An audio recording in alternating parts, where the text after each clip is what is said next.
예, 할렐루야, 반갑습니다. 배반당한 사랑이라는 제목으로 하나님 말씀 함께 나누겠습니다. 오늘은 지난 시간에 이어서 예레미야 2장 14절부터 3장까지 함께 살펴보겠습니다. 부부관계는 아무리 가깝고 허물이 없다고 하더라도 최소한의 지켜야 할 조건이 있죠. 바로 상대방에 대한 정조를 지키는 것입니다. 그 조건이 깨어져 버리면 남남으로 돌아갈 수밖에 없고, 한번 깨어진 부부관계는 원상회복을 하기가 쉽지 않습니다. 하지만 부모와 자식 관계는 그렇지 않습니다. 아무리 자녀가 잘못을 저질러도 부모와 자식 관계는 끊을 수가 없습니다. 지금 이스라엘 백성들과 하나님의 생각에는 많은 차이가 있습니다. 이스라엘 백성들은 하나님과 자신들과의 관계가 아무 조건이 없는 부모와 자식 관계라고 생각을 하고 있습니다. 그래서 때로는 하나님께 반항을 하고 우상을 섬기다가도 나중에 회개하고 돌아오면 하나님께서 무조건 용서해 주시고 다 받아주신다라고 생각을 했습니다. 그런데 하나님은 이스라엘 백성들과의 관계가 조건이 있는 부부관계라고 생각을 하셨고, 그래서 하나님을 버리고 지속적으로 오랜 세월 동안 엄란하게 우상을 섬긴 이스라엘 백성들은 용서받지 못할 죄를 지은 것이다 라고 생각하셨습니다. 그래서 오늘 본문 3장에도 보면 아내가 남편을 버리고 집을 떠나서 다른 남자의 아내가 되었다가 다시 집으로 돌아왔을 때 그 아내를 다시 받아줄 남편이 어디 있겠느냐고 하나님께서 물으시는 것을 볼 수 있습니다. 그런 남편이 있다면 바보 중에 바보일 것입니다. 그런데 성경에서는 하나님께서 이스라엘 백성들을 위해 얼마든지 바보가 될 용의가 있다라고 말씀하고 있습니다. 자, 그런데 중요한 것은 이스라엘 백성들은 이제 두 번 다시 그런 악한 죄를 짓지 않겠다는 최소한의 각오를 보여주어야 합니다. 우리가 회개할 때는 정말 진실로 죄를 뉘우치고 두 번 다시 그런 죄를 짓지 않겠다는 결단이 있어야 합니다. 비록 나중에 연약해서 넘어질지라도 지금은 두 번 다시 그렇게 하지 않겠다는 최소한의 성의 표시가 있어야 하는 것입니다. 자, 이제 오늘 본문 예레미야 2장 14절을 말씀 보시겠습니다. 하나님을 떠나 강대국을 의지하고 또 우상을 섬긴 남유다 백성들을 하나님께서 책망하고 계십니다. 자, 2장 14절입니다. 이스라엘이 종이냐 시종이냐, 이 시종은 종이 낳은 자식을 말하는 겁니다. 이스라엘 백성들은 결코 종이 될 수 없다는 것이죠. 그런데 어찌하여 마귀의 포로가 되었느냐? 어린 사자들이 그를 향하여 부르짖으며 소리질러 그의 땅을 항폐하게 하였으며 그의 성읍들은 불타서 주민이 없게 되었으며. 그래서 여기서 이 어린 사자는 아수르를 말하는 것인데요. 남유다 백성들이 믿고 의지했던 아수르는 오히려 남유다를 초토화시켜 버렸습니다. 아수르 때문에 남유다가 거의 망할 뻔했었는데 하나님의 은혜로 아수르 18만 5천 대군이 하룻밤 사이에 괴멸되면서 남유다가 구원을 받은 적이 있습니다. 자, 16절 말씀. 녹과 다바네스. 이 녹과 다바네스는 애굽의 성읍들을 이야기하는 건데요. 그래서 이것은 이제 애굽을 상징한다고 볼 수 있죠. 자, 그래서 애굽의 자손도 네가 그렇게 믿고 의지하는 애굽도 내 정수리를 상하였으니, 그래서 남유다가 믿고 의지했던 애굽이 오히려 남유다를 위험에 빠뜨리게 했다는 것입니다. 그래서 하나님 한 분 외에는 아무것도 의지하고 믿어서는 안 된다는 것입니다. 자, 17절. 내 하나님 여호와가 너를 길로 인도할 때에 내가 그 하나님을 떠남으로 이를 자취함이 아니냐. 자, 그래서 이 자취함은 스스로 선택한 것이라는 것이죠. 우리는 보통 어려운 일을 만나면 하나님 탓 아니면 상황 탓을 합니다. 그런데 은인을 분석해 보면 하나님 탓도 아니고 상황 탓도 아닙니다. 바로 내 탓입니다. 내가 선택한 삶입니다. 내가 스스로 자취한 것입니다. 자, 여러분, 우리가 하나님이 인도하시는 길로만 따라가면 하나님께서 다 책임을 져 주십니다. 하나님께서 우리와 함께 하시면 모든 일이 저절로 해결되게 되어 있습니다. 단지 하나님의 때를 기다리는 것이 어렵고 힘든 일일 뿐입니다. 그래서 인내가 필요합니다. 자, 18절 말씀 보십시오. 내가 시올, 이 시올은 나일강의 다른 이름입니다. 시올의 물을 마시려고 애굽으로 가는 길에 있으면 어찌 됨이며 내가 그 강물, 유프라테스 강물입니다. 유프라테스 강물을 마시려고 저 북쪽 아수르로 가는 길에 있으면 어찌 됨이냐. 남유다 백성들은 하나님의 성전에서 흐르는 생수의 양이 적어서 시시하다라고 생각하고는 넘치는 나일 강물과 유프라테스 강물을 마시려고 했습니다. 그러나 그 강물은 그들을 삼키고 붙잡아서 노예로 만드는 강물이었습니다. 그래서 우리는 하나님께서 주신 이 말씀의 생명수를 잘 지켜야 합니다. 자꾸 세상 욕심을 가지고 세상으로 나아가면 이 생명수를 잃게 됩니다. 자, 19절 말씀. 내 악이 너를 징계하겠고 내 반역이 너를 책망할 것이라. 자, 그래서 너의 잘못된 선택과 너의 악한 행동 그리고 너의 반역이 너를 징계하고 책망할 것이다. 그런즉 내 하나님 여호와를 버린가 내 속에 나를 경외함이 없는 것이 악이요 고통인 줄 알라. 주 만군의 여호와의 말씀이니라. 여러분, 우리가 하나님을 떠나는 순간 마귀의 소나기에 걸려들게 되어 고통스러운 인생을 살게 됩니다. 그래서 우리는 하나님을 알아가는 것을 최고의 기쁨이요 또 나의 상급으로 생각해야 합니다. 우리가 하나님을 경외하면서 하나님의 말씀을 따라 살아갈 때 하나님의 은혜와 복을 풍성하게 받아 누릴 수가 있습니다. 자, 20절 말씀, 20절 우리 함께 읽겠습니다. 자, 시작. 내가 옛적부터 내 멍에를 꺾고 내 결박을 끊으며 말하기를 나는 순종하지 아니하리라 하고 모든 높은 산 위에서와 모든 푸른 나무 아래에서 너는 몸을 굽혀 행음하도다. 하나님께서 이스라엘 백성들에게 하나의 멍에를 지게 하셨는데요, 그것은 오직 하나님의 말씀대로 사는 것입니다. 말씀대로 사는 것은 자기 욕심 또 자기 양만과 싸우는 것입니다. 자기 욕심을 십자가에 못 박지 않으면 하나님의 말씀대로 살아갈 수가 없습니다.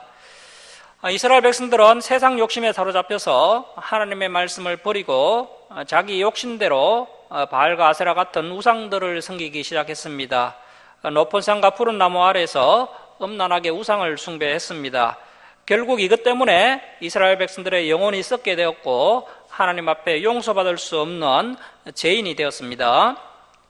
자, 21절 말씀. 내가 너를 순전한 참 종자 곧 귀한 포도나무로 심었거늘 내게 대하여 이방 포도나무의 악한 가지가 되면 어찌 됨이냐. 주 여호와의 말씀이니라. 네가 잿물로 스스로 씻으며 네가 많은 비누를 쓸지라도 내 죄악이 내 앞에 그대로 있으리니. 하나님 앞에서 용서받을 수 있는 죄가 있고 또 용서받을 수 없는 죄가 있습니다. 사람이 연약해서 순간적으로 넘어져서 짓는 죄는 회개하면 용서받을 수가 있습니다. 하지만 지금 남유다 백성들이 지은 죄는 연약해서 지은 죄가 아닙니다. 그들은 지속적으로 똑같은 죄를 반복하고 있고 적극적으로 우상 숭배에 가담하고 있습니다. 하나님은 그들의 죄를 성령 해방죄로 판단을 하셨고 이제는 아무리 잿물로 씻고 비누로 씻어도 절대로 용서받을 수 없다라고 선언하고 계십니다. 자, 23절 말씀. 내가 어찌 말하기를 나는 더럽혀지지 아니하였다 바알들의 뒤를 따르지 아니하였다 하겠느냐. 골짜기 속에 있는 내 길을 보라. 내 행한 바를 알 것이니라. 발이 빠른 암낙타가 그의 길을 어지러이 달리는 것과 같았으며 너는 강야에 익숙한 들암나기들이 그들의 성욕이 일어나므로 헐떡거림 같았도다. 그 발전기에 누가 그것을 그 발정난 암나기들이죠. 암나기들을 막으려 그것을 찾는 것들 순나기들입니다. 순나기들이 수고하지 아니하고 그 발전기에 만나리라. 자, 그래서 현재 남유다 말기 그 백성들의 우상 숭배하는 모습이 마치 발정난 들암나기 같다는 것입니다. 그래서 남유다 백성들이 마치 발정난 암나기들처럼 음란하게 우상 숭배하는 죄를 지었다는 것이죠. 자, 25절 말씀. 내가 또 말하기를 내 발을 제하여 벗은 발이 되게 하지 말며 목을 가라게 하지 말라 하였으나. 자, 이것이 무슨 뜻입니까?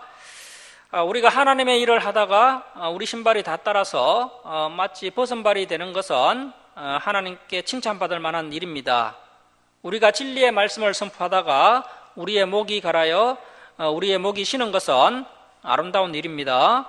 자, 그런데 남유다 백성들은 우상 숭배를 얼마나 열심히 했던지 우상 숭배한다고 쫓아다녀서 신발 밑창이 다 따라서 벗은 발처럼 되었고 목이 쉴 정도로 바알신이여 바알신이여 소리를 지르면서 우상 숭배를 열심히 했다는 것입니다. 그래서 남유다 백성들의 그 악한 열심에 대해서 지금 지적을 하고 있는 것입니다.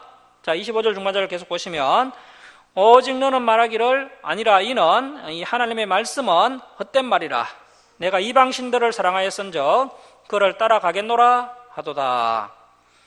자, 이렇게 이스라엘 백성들은 신랑 되신 하나님을 버리고 이방신을 엄란하게 사랑하면서 행음을 저지르게 되었고 하나님의 마음은 씻을 수 없는 상처를 입고 말았습니다. 이제 남은 것은 언약을 깨뜨린 이스라엘 백성들, 그 남유다 백성들을 하나님의 법정에 기소해서 심판하는 일만 남았습니다. 자, 26절 말씀 보십시오. 도둑이 붙들리면 수치를 당한 같이 이스라엘 집 곧 그들의 왕들과 지도자들과 제사장들과 선지자들이 수치를 당하였느니라. 그들이 나무를 향하여 너는 나의 아버지라 하며 돌을 향하여 너는 나를 낳았다 하고 그들의 등을 내게로 돌리고 그들의 얼굴은 내게로 향하지 아니하다가 그들이 환난을 당할 때에는 이르기를 일어나 우리를 구원하소서 하리라. 자, 이렇게 우상을 열심히 섬기다가 막상 어려운 일이 닥치면 그때서야 하나님을 의지한다는 것입니다. 실컷 우상 숭배하다가 어려운 일이 닥쳐서야 하나님 우리를 구원해 주옵소서 이렇게 한다는 것이죠. 그래서 이스라엘 역사를 보면 정말 이스라엘 백성들이 그렇게 행동하는 것을 볼 수가 있습니다. 아무리 우상에게 의지해봐야 우상은 아무런 도움을 주지 못하는 것이죠. 그래서 하나님께서 이방 나라를 들어 그 이스라엘을 징계하면 그때서야 하나님 도와주십시오 하면서 하나님께 무릎 꿇는 것을 볼 수가 있습니다. 자, 28절 말씀 보십시오. 너를 위하여 내가 만든 내 신들이 어디 있느냐? 그 우상들이 내가 환난을 당할 때 구원할 수 있으면 일어날 것이니라. 하지만 그런 일은 결코 일어나지 않는다는 겁니다. 유다여 너의 신들이 너의 성읍수와 같도다. 당시 남유다에는 예루살렘 성에도 많은 성읍들이 있었습니다. 그런데 그 남유다 백성들이 섬겼던 우상들이 얼마나 많았던지 그 남유다 성읍의 수만큼 많았다는 것이죠. 자, 29절입니다. 너희가 나에게 대항하면 어찌 됨이냐? 너희가 다 내게 잘못하였느니라. 여호와의 말씀이니라. 내가 너희 자녀를 때린 것이. 자, 여러분 말로 해서 안 들으면요 하나님께서 반드시 때리십니다. 그런데 때로는 하나님께서 우리의 가장 소중한 것을 때립니다. 그러면 부모에게 가장 소중한 것이 무엇이겠습니까? 바로 자녀들이죠. 그래서 부모가 자녀들에게 남겨줄 수 있는 최고의 유산은 견고한 신앙입니다. 우리의 믿음이 바로 서지 못해서 죄를 지으면 하나님께서 때론 우리의 자녀를 치십니다. 왜냐하면 그 자녀가 나의 우상이기 때문입니다.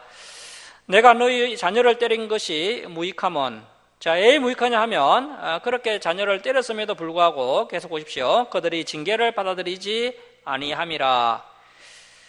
우리가 잘못했을 때 때론 하나님께서 우리의 자녀를 때리시는데 그때 우리가 빨리 잘못을 회개하고 바른 신앙의 자리로 돌아와야 합니다. 자, 그런데 자녀들이 맞았는데도 그 징계의 이유를 깨닫지 못하고 그것을 받아들이지 아니하면 이제 진짜 하나님의 심판이 있게 됩니다.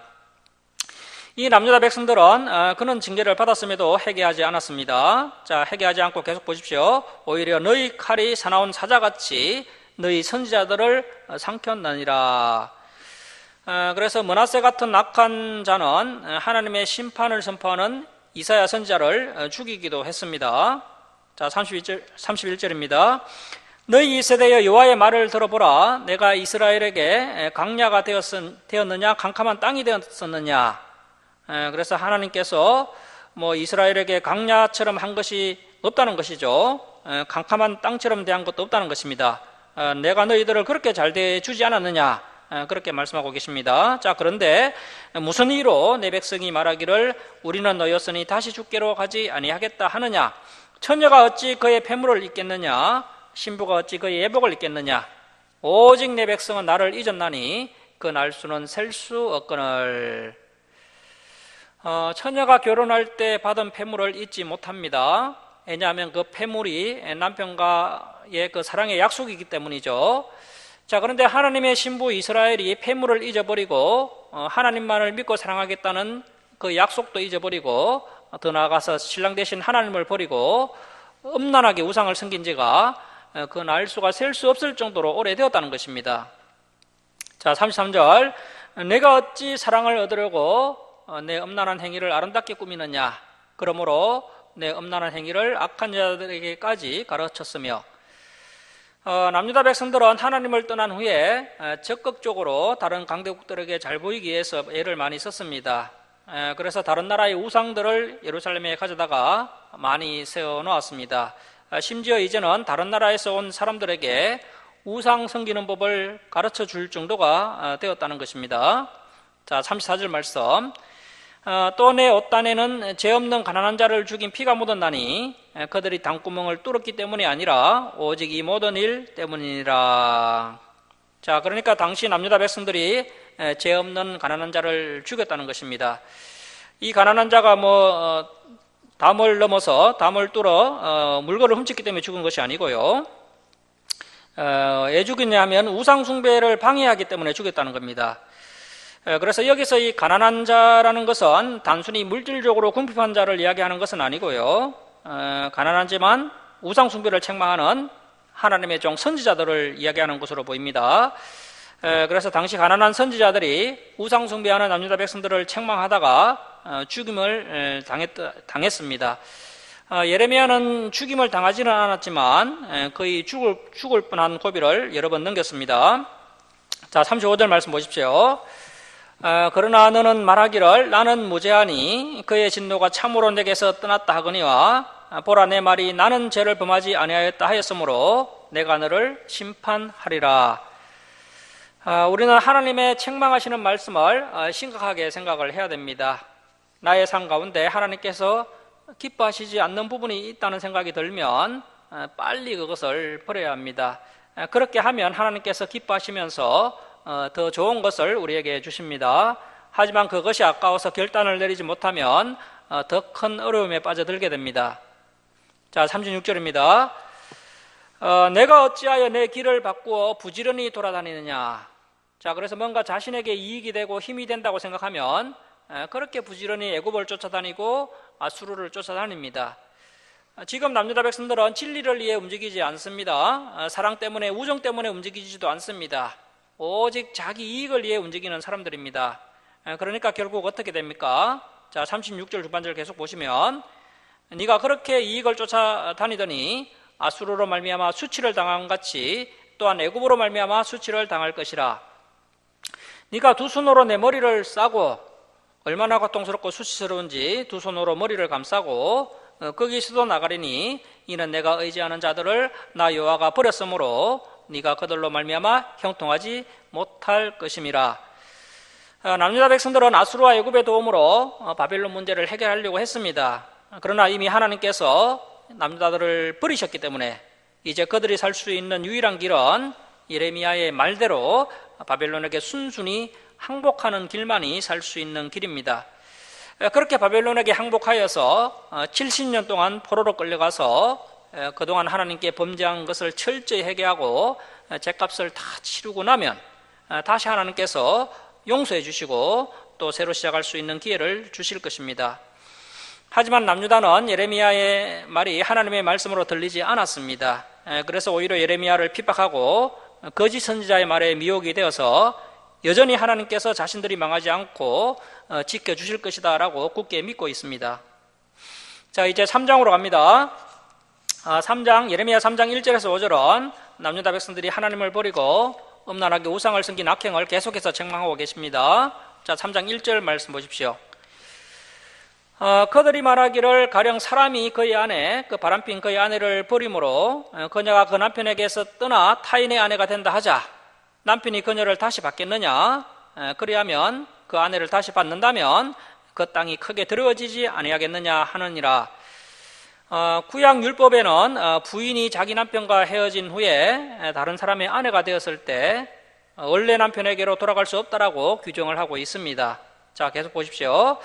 네가 바람핀 아내와 같은 남유다 네가 많은 무리와 행음하고서도 그러니까 많은 우상을 숭배하고서도 내게로 돌아오려느냐 여호와의 말씀이니라. 자, 그래서 여기서 하나님과 남유다 백성들 사이에 얼마나 큰 생각의 차이가 있는지를 알 수 있습니다. 하나님은 남유다 백성들이 우상 숭배에 빠지는 것은 부부가 부정을 저지르는 것과 같다라고 보셨습니다. 만일 그들이 우상 숭배에 빠졌다면 결국 하나님과 갈라서야 하는 것입니다. 그런데 남유다 백성들은 하나님을 섬기면서도 얼마든지 우상을 섬길 수 있다라고 생각을 했습니다. 그래서 그들은 하나님도 섬기고 또 우상도 섬겼습니다. 그리고 힘들고 어려우면 하나님께 도와달라고 부르짖었습니다. 자, 2절 말씀. 내 눈을 들어 헐벗은 산을 보라. 내가 행함하지 아니한 곳이 어디 있느냐. 남유다 온 천지가 우상 숭배지라는 거죠.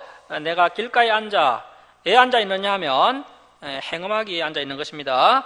길가에 앉아 사람들을 기다린 것이 강야에 있는 아라바 사람 같아서, 이 아라바 사람들은 강야에서 기다렸다가 지나가는 사람들에게 나쁜 짓을 하였습니다. 강도짓도 하고요, 매춘도 하고 심지어 우상을 섬기도록 부추기기도 했습니다.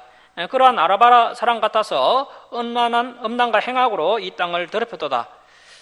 이 남유다 백성들이 이방 사람들처럼 그렇게 악하고 음란하게 우상을 섬겨서 가나안 땅을 더럽혔다는 것입니다. 자, 3절 말씀. 그러므로 이 단비는 이른 비를 이야기하는 겁니다. 이른 비가 그쳤고 늦은 비가 없어졌느니라. 하나님께서 죄악이 만연한 이 세상을 심판하시는 대표적인 방법 중에 하나가 비를 내리지 않게 하시는 겁니다. 가뭄이 들게 하시는 겁니다. 그래서 하나님의 가장 기본적인 복 중에 하나가 바로 비를 내리게 하시는 것입니다. 그래서 비 오는 날은 구전날이 아니라 하나님께서 복 주시는 날입니다. 자, 너희들의 그 죄 때문에 단비가 그쳤고 늦은 비가 없어졌느니라. 그럴지라도 네가 창녀의 낯을 가졌으므로 술취를 알지 못하느니라. 자, 그런데 심각한 것은 그렇게 죄를 지어놓고도 그 죄를 깨닫지 못했다는 것입니다. 하나님께서 가뭄이 들게 하셨는데도 자신의 죄를 깨닫지 못했다는 것이죠. 자, 4절 말씀. 내가 이제부터는 내게 부르짖기를 나의 아버지여, 아버지는 나의 청년 시절의 보호자이시오니 노여움을 한없이 계속하시겠으며 끝까지 품으시겠나이까 하지 않겠느냐. 자, 이것이 당시 남유다 백성들이 가졌던 생각인데요. 남유다 백성들은 하나님과 자신들과의 관계는 아버지와 자녀 관계로 생각을 했다는 겁니다. 그래서 우리는 하나님의 택감 받은 자녀들이기 때문에 우리가 비록 잘못을 저질렀다 하더라도 우리가 용서를 구하면 하나님께서 권노여움을 푸실 것이다, 이런 생각을 하고 있었다는 것입니다. 자, 그런데 하나님은 그렇게 생각하지 않으십니다. 이스라엘과의 관계를 부부관계로 생각하고 계시고 정조를 지키지 못한 이스라엘 백성들에게 노여움을 푸실 마음이 전혀 없습니다. 설사 하나님이 노여움을 푸실 마음이 있다 할지라도 하나님의 백성들이 이런 말을 해서는 안 됩니다. 우리 하나님은 사랑의 하나님이시니까 우리를 무조건 용서해 주실 거야. 자신의 삶을 변화시키고 거룩하게 행하는 것도 전혀 없이 이러한 말만 했다는 것입니다. 자, 계속 보십시오. 보라, 네가 이같이 말하여도 여전히 악을 행하여 내 욕심을 이루었느니라 하시니라. 오늘날 많은 성도님들이 예레미야서와 에스겔서 같은 이런 성경책을 살펴보지 않아서 심판하시는 하나님, 또 진멸하시는 하나님을 알지 못하고 있습니다. 우리 하나님은 무조건 용서해 주시는 좋으신 하나님이시기 때문에 비록 우리가 죄를 지어도 하나님께서 반드시 우리를 용서해 주신다, 이러한 잘못된 생각을 하고 있습니다. 물론 우리가 죄를 짓고 회개하면 하나님께 용서받을 수가 있습니다. 하지만 하나님의 매란매란 이미 다 맞아서 만신창이가 된 후에 죄 용서를 받으면 무슨 유익이 있겠습니까? 우리가 곧 다윗에 대해서도 살펴볼 건데요. 다윗 이미 다 살펴봤는데 다윗이 그동안 얼마나 참 많은 죄를 맞았습니까? 밧세바 간음 사건으로 인해서 다윗이 많은 하나님의 징계를 받는 것을 우리가 그동안 살펴봤습니다. 그래서 죄를 지으면 반드시 하나님의 징계를 받게 된다는 겁니다. 물론 회개하면 용서받을 수 있는데 징계는 피할 수가 없다는 거죠. 그래서 하나님의 온갖 면은 다 맞게 되고요, 결국에는 부끄러운 구만 받게 되는 겁니다. 자, 이제 6절 이하는 배역한 북이스라엘과 반역한 남유다에 대한 이야기가 나오고 있습니다. 자, 3장 6절 말씀 보십시오. 요시야 왕 때 여호와께서 또 내게 예레미야에게 이르시되 너는 배역한 북이스라엘이 행한 바를 보았느냐? 그가 모든 높은 산에 오르며 모든 푸른 나무 아래로 가서 거기서 우상들과 행음하였도다. 그가 그 북이스라엘이 이 모든 일을 행한 후에 내가 말하기를 그가 내게로 돌아오리라 하였으나, 자, 그래도 하나님께서는요, 북이스라엘이 돌아오기를 기다리고 계셨습니다. 아직도 내게로 돌아오지 아니하였고 그의 반역한 자매 남유다는 그것을 보았느니라, 다 지켜보았느니라. 자, 8절. 내게 배역한, 여기서 이 배역이라는 히브리어가 메슈바인데요, 이 메슈바는 등을 돌리다라는 뜻입니다. 이 북이스라엘은 하나님께 완전히 등을 돌렸다는 겁니다. 하나님을 완전히 배역한 북이스라엘이 간음을 행하였으므로 내가 그를 내쫓고 그에게 이혼서까지 주었으되, 자, 이혼서까지 주어서 내쫓아버린 때가 언제입니까?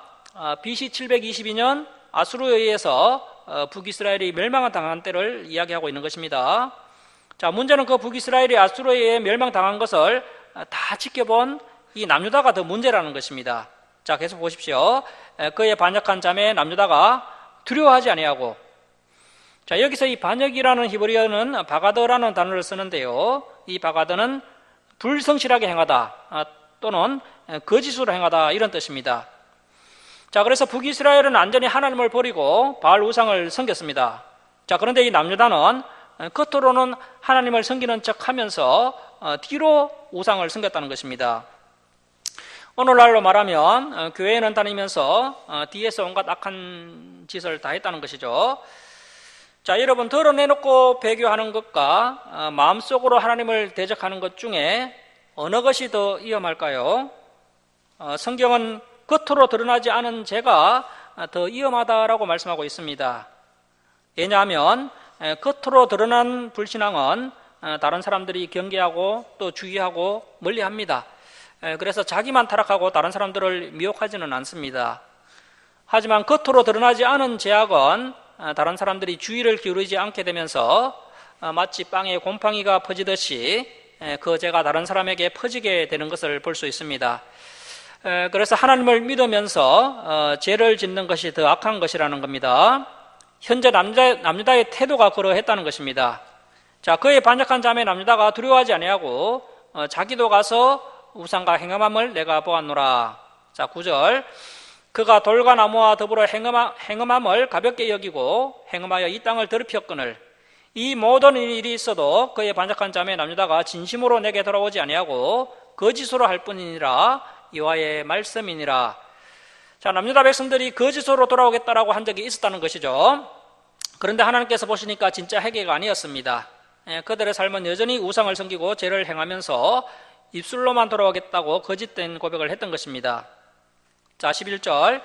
여호와께서 내게 이르시되 배역한 북이스라엘은 반역한 남유다보다 자신이 더 어려움이 나타났나니 너는 가서 북을 향하여 이 말을 선포하여 이르라. 여호와께서 이르시되 배역한 북이스라엘아 돌아오라.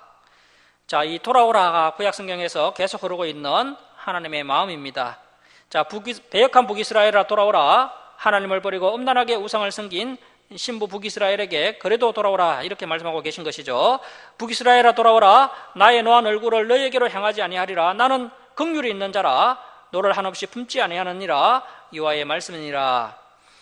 자, 하나님께서 왜 지금 와서 이렇게 망한 북이스라엘 백성들에게 돌아오라 돌아오라 이런 말씀을 하시느냐 하면, 지금 남유다가 타락한 것을 보니까 하나님께서 BC 722년 그 북이스라엘을 아수르를 통해 멸망시킨 것이 오히려 후회스럽다는 겁니다. 하나님은 배역한 북이스라엘이 패역한 남유다보다 차라리 더 낫다라고 생각을 했던 것이죠. 적어도 북이스라엘은 이선적이지는 않았다는 것입니다. 그러나 남유다는 그 사실조차 감추면서 겉으로는 잘 믿는 척하면서 속으로는 온갖 악한 짓을 다 하고 있었다는 것이죠. 자, 13절 말씀 보십시오. 13절 말씀 우리 함께 읽겠습니다. 자, 시작. 너는 오직 내 죄를 자복하라. 이는 내 하나님 여호와를 배반하고 내 길로 달려 이방인들에게로 나아가 모든 푸른 나무 아래로 가서 내 목소리를 듣지 아니하였음이라. 여호와의 말씀이니라. 자, 결국 우상 숭배를 하는 것도 문제지만 우상 숭배를 하더라도 그 가운데 하나님의 말씀을 듣고자 하는 노력, 그런 몸부림이 있다면 그래도 이제 가능성이 있는 것인데요. 결국은 하나님의 말씀을 듣지 아니하였기 때문에 문제가 더 심각해지는 것입니다. 자, 14절입니다. 여호와의 말씀이니라 배역한 자식들아 돌아오라. 계속된 하나님의 부르짖음입니다. 나는 너의 남편임이라. 자, 성경을 보면 하나님을 남편이라고 하는 것도 있고요, 또 아버지라고 하는 것도 있고, 또 친구라고 하는 것도 있는데요. 자, 이러한 표현이 뭐냐면 하나님께서는 그만큼 우리와 가까운 분이시라는 겁니다. 사실은 남편보다 또 아버지보다 더 가까운 분이 바로 우리 하나님이시죠. 자, 그런데 하나님께로부터 인간들이 등을 돌려버렸기 때문에 하나님께서 계속해서 돌아오라 돌아오라 이렇게 부르짖고 계신 것입니다. 자, 이제 14절 중반절부터는 내용이 달라집니다. 이제 미래에 대한 이야기입니다. 그래서 미래의 어느 시점인데요. 그래서 이 예레미야서는 시점이 왔다 갔다 하는 것을 볼 수 있습니다. 자, 미래의 어느 시점에 내가 너희를 성읍에서 하나와 족속 중에서 둘을 택하여. 자, 여러분, 성읍 중에 많은 사람들이 있는데 한 사람이 택함받고 또 족속 중에 두 명이 택함받았으면 아주 적게 택함받은 것이죠. 그러한 시대가 오게 된다는 것입니다. 자, 너희가 지금 다 같이 살고 있지만 너희 가운데 한 명 또는 두 명만 택함받게 될 것이다. 그래서 소수의 남은 자만 구원받게 될 것이다. 그렇게 말씀하고 있습니다. 자, 그때 너희를 시온으로 데려오고 있고, 자, 15절입니다. 미래의 어느 때에 내가 또 내 마음에 합한 목자들, 자, 그래서 하나님의 마음에 합한 목자들이 일어나게 된다는 것이죠. 그래서 소수의 믿음의 사람들이 일어나게 된다는 것입니다. 내 마음에 합한 목자들을 너희에게 주리니 그들이 지식과 명철로 너희를 양육하리라. 그래서 참 지식은 하나님을 아는 것입니다. 그래서 지식과 명철로 양육한다는 것은 하나님의 말씀 성경으로 양육하는 것을 이야기하는 것입니다. 그리고 여기서 이야기하는 내 마음에 합한 목자는 예수 그리스도를 의미하는 것으로 볼 수 있고요. 그리고 두 번째는 초대교회와 초대교회 지도자들을 이야기하는 것으로 볼 수 있고, 더 나아가서 성경 말씀을 바르게 가르치는 참 목회자들을 이야기하는 것으로 볼 수가 있습니다. 그래서 지금 이야기는 상당히 시점이 미래로 가 있는 시점이고요. 자, 그러면서 이제 16절 말씀 보십시오. 여호와의 말씀이니라 너희가 이 땅에서 번성하여 많아질 때에는, 자, 그래서 이 땅에 이제 번성해서 많아질 때가 있다는 것이죠. 그때는 사람들이 어떻게 하느냐 하면 여호와의 언약궤를 다시는 말하지 아니할 것이요. 이 언약궤는 십계명 두 돌판이 들어있는 그 언약궤를 이야기하는 것인데요. 이제 그때가 되면 십계명 두 돌판이 들어있는 그 언약궤를 다시는 말하지 아니할 것이요, 생각하지 아니할 것이요, 기억하지 아니할 것이요, 찾지 아니할 것이요, 다시는 만들지 아니할 것이며. 그래서 지금 이야기하고 있는 이 시점은 이제 예수님이 재림하신 이유를 이야기하는 것으로 볼 수 있습니다. 예수님이 오신 이후에는 이제 언약궤를 더 이상 이야기할 필요가 없다는 것이죠. 언약궤가 더 이상 필요하지 않을 정도로 안전한 하나님의 통치 시대를 이야기하는 것으로 볼 수 있습니다. 자, 17절 보시면 그 시대의 세 가지 특징이 나오는데요. 그때 첫 번째, 예루살렘이 그들에게 여호와의 보좌라 일컬음이 되며, 이것은 아직도 이제 성취되지 않은 말씀이고요. 예루살렘이 그들에게 여호와의 보좌라 일컬음이 되며, 두 번째, 모든 백성이, 이 히브리 언어를 보면요, 모든 민족입니다. 모든 민족이 그리로 예루살렘으로 모이리니. 그런데 모든 민족이 다 모이는 것은 아니고요. 모든 민족 중에서 소수의 사람들이 모이는 것입니다. 소수의 사람들이 예루살렘으로 모이는 일이 있게 된다는 것이죠. 곧 여호와의 이름으로 말미암아 예루살렘에 모이고, 자, 세 번째, 다시는 그들의 악한 마음에 안악한 대로 그들이 행하지 아니할 것이며. 18절 보시면 그때가 되면 이제 유대인들에게 어떤 일이 일어나느냐 하면, 자, 그때 남유다 족속이 북이스라엘 족속과 동행하여, 그때는 이제 남유다와 북이스라엘이 하나가 되어 동행하여 북에서부터 나와서 내가 너희 조상들에게 기업으로 준 땅에 그들이 함께 이르리라. 그래서 아무리 봐도 이 구절은 이제 예수님께서 재림하실 때 있을 이야기를 말씀하시는 것으로 볼 수 있다는 것이죠. 자, 여러분, 예수님께서 어디에서 재림하신다고 예언되어 있습니까? 감난산에서 재림하신다라고 예언되어 있습니다. 그때 이 땅에 하나님 나라가 온전하게 임하게 된다는 것입니다. 그때 이야기를 예레미야가 이렇게 예언하고 있는 것으로 볼 수 있다는 것이죠. 자, 19절 말씀 보십시오. 내가 말하기를 내가 어떻게 하든지 너를 자녀들 중에 두며 거다한 나라들 중에 아름다운 기업인 이 귀한 땅을 내게 주리라 하였고 내가 다시 말하기를 너희가 나를 나의 아버지라고 나를 떠나지 말 것이니라 하였노라. 자, 이제 이스라엘리아는 예레미야가 다시 원래 시점으로 돌아오고 있습니다. 그래서 시점이 왔다 갔다 하고 있는데요. 자, 여러분 왜 이렇게 시점이 과거, 현재, 미래로 왔다 갔다 할까요? 이런 부분도 이제 결혼을 해봐야 이해하게 된다는 것입니다. 부부가 서로 전혀 다른 인생을 살다가 함께 만나서 결혼 생활을 하면 반드시 경험하게 되는 것이 부부싸움을 경험하게 되죠. 그래서 이제 부부간에 반드시 싸움이 있게 되는데요. 결혼하신 우리 성도님들도 뭐 부부싸움 하신 경험 다 있지 않습니까? 저도 잘 안 싸우는데 아주 가끔 싸울 때가 있습니다. 자, 이제 막상 부부싸움이 시작되면 어떻게 합니까? 연애하던 시절부터 섭섭했던 기억들 되살리고, 또 신혼 때 섭섭했던 또 기억들 되살리고, 그래서 과거에 섭섭했던 것들 다 이야기하고, 또 현재에 섭섭했던 것들도 이야기하고, 그리고 더 나아가서 이래가지고 어떻게 미래가 행복할 수 있느냐 하면서 미래 이야기도 하면서 이렇게 이제 시점이 과거, 현재, 미래 이렇게 왔다 갔다 하는 것을 볼 수가 있습니다. 이렇게 이제 서로 치열하게 싸우게 되는 거죠. 그래서 이 구약 성경을 보다 보면 하나님께서 상당히 감정적이신 것을 볼 수가 있습니다. 그런데 우리 하나님께서는 과거와 현재와 미래를 다 내다보시고 그것을 한순간에 다 보시면서 그런 감정을 품으시기 때문에 인간들이 하는 것처럼 두서없이 그렇게 이야기한다든지 무책임한 말을 하는 그런 실수를 하시지는 않습니다. 하지만 우리 하나님께서도 인격적인 분이시기 때문에 때론 감정의 틀이 우리 인간과 상당히 비슷하신 것을 우리가 이렇게 성경을 통해 느낄 수가 있습니다. 현재 이 예레미야서에 흐르고 있는 하나님의 감정은 최고조로 마음이 상해 계신 상태이기 때문에 과거, 현재, 미래가 이렇게 왔다 갔다 하고 있는 그런 상당히 감정적이신 그런 하나님의 모습을 볼 수가 있습니다.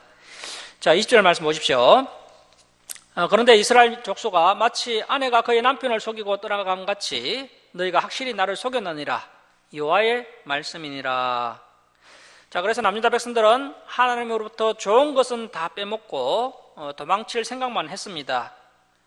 이 좋은 것이라는 것은 물질적인 축복 그리고 육신이 잘 사는 것이죠. 그래서 겉으로는 예배드리는 척하면서 실제로는 육신을 만족시켜줄 이방신을 찾아다녔던 것입니다.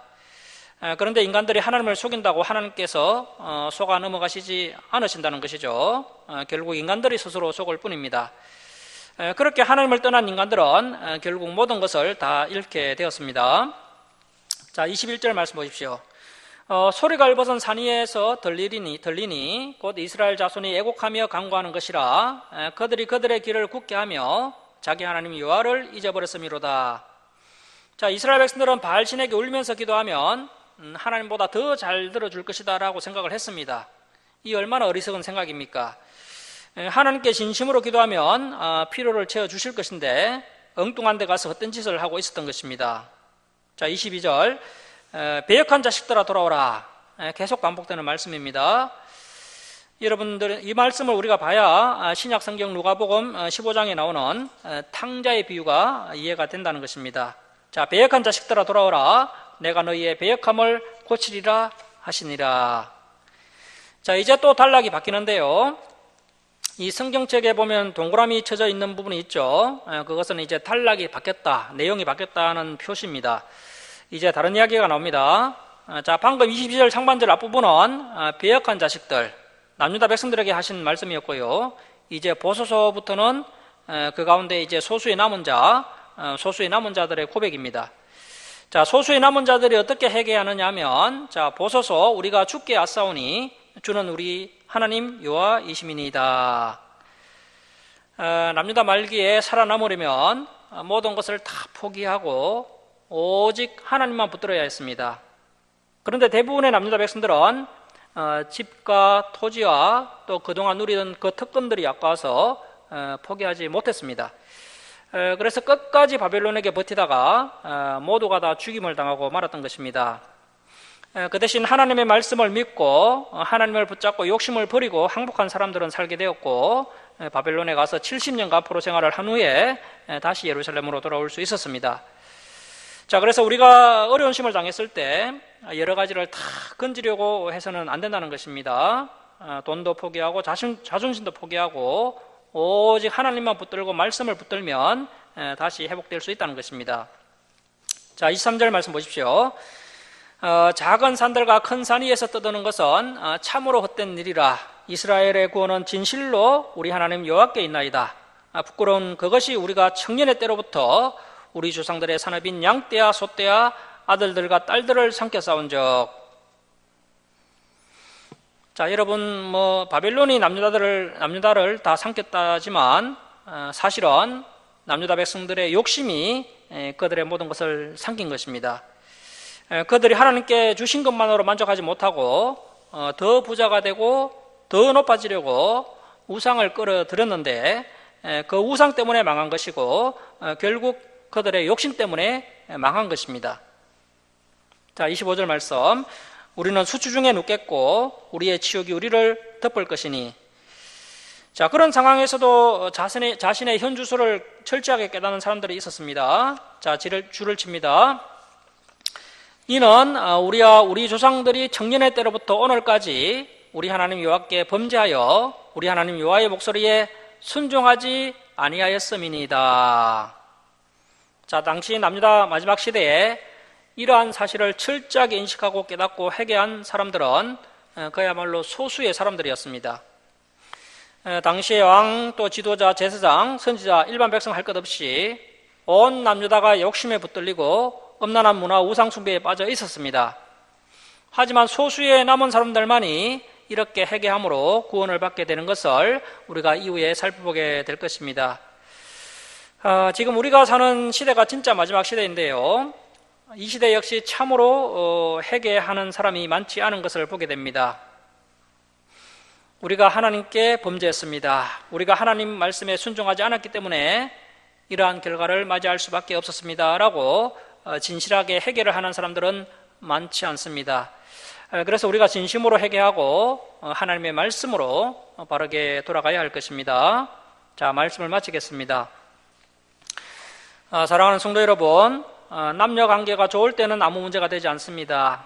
하지만 남녀 관계가 나빠지게 되고 그런 안 좋은 관계가 어느 정도 지속되면 결국 문제가 폭발하면서 싸움이 일어나게 되는 것을 보게 됩니다. 그런데 싸움이 일어나면 보통 어떤 모습이 나타납니까? 그동안 쌓아두었던 상한 마음이 수많은 말로 표현되는 것을 볼 수가 있습니다. 지금 하나님의 모습이 마치 그와 같으신 것을 보게 됩니다. 하나님께서 그동안 사랑했던 신부 이스라엘을 향해서 800년간 참으셨다가 예레미야라는 사람을 통해서 하나님의 상한 감정이 터져 나오는 것을 볼 수 있습니다. 모세 시대로부터 800년 동안 상할 대로 상한 감정이 폭발하셔서 한꺼번에 다 쏟아부어지고 있는 장면이 바로 이 예레미야서의 장면입니다. 나중에 보면 예레미야 선지자가 하나님의 신장을 가지고 이런저런 말을 하면서 통곡하면서 우는 모습을 볼 수가 있습니다. 그런데 그 예레미야의 통곡과 눈물이 예레미야 안에 있는 하나님의 눈물과 하나님의 통곡이었습니다. 강원도 땅보다도 작은 이스라엘이 하나님 마음대로 안 되어서 온 우주 만물을 창조하신 전능하신 하나님께서 통곡을 하시는 것입니다. 우주 만물을 창조하신 상천하지 하나님께서 예레미야서에서 통곡하고 계시다는 것입니다. 그래서 저와 여러분은 성경 말씀을 통해 하나님의 마음을 깨닫고 이제는 하나님의 눈물을 닦아드리고 하나님을 기쁘시게 해드리는 성숙한 성도님들이 다 될 수 있기를 주님의 이름으로 축원합니다. 자,